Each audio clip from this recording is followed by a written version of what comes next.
As we roll deeper into the fall semester, the weather gets colder and the days get shorter, a combination that could easily spark symptoms of seasonal affective disorder, a common form of depression that easily and most commonly affects college-aged men and women.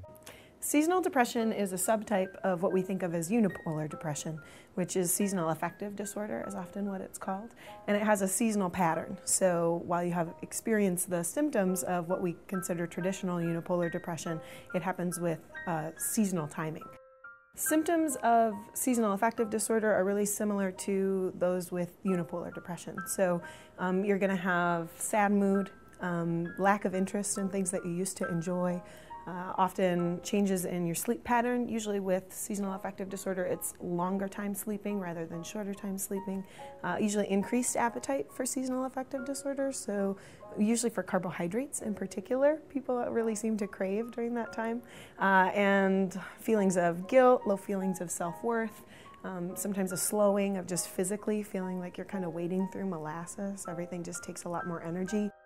Depression in general really causes people to withdraw, so that can be a danger because at a time when you generally need more social support because you feel down, you feel like you don't have the energy to do the things you normally do in your life, it's impairing your functioning, you don't have people around you to encourage you or encourage you to get help, do some things that will help with treatment, and so people wind up with hurting relationships, hurt mentally, right? Because that's the whole idea behind it. It certainly has far-reaching consequences.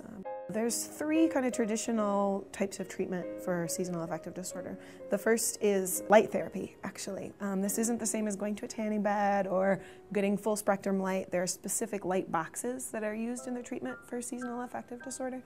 The second kind of treatment is a psychotropic medication. A lot of the standard antidepressants that get used for unipolar depression are also used for seasonal affective disorder.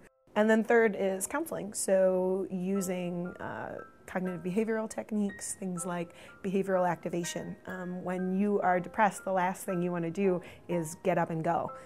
But we know that exercise is extremely helpful in combating depression. We know that going out and doing things that you used to enjoy, even though they don't sound good at the time, is going to help boost your mood more than it was already. The other thing that counseling can help with is that you wind up with a negative mood and negative thought pattern that kind of pervades your life. And that's one of the symptoms of the depression. And if you work to kind of restructure those thoughts and combat those thoughts, if you know what's going on, you can kind of fight that, which then winds up lifting the mood. If you or a friend are experiencing one or several of these symptoms, please contact Burkham Health Center or a local counseling center to find out ways they can help you.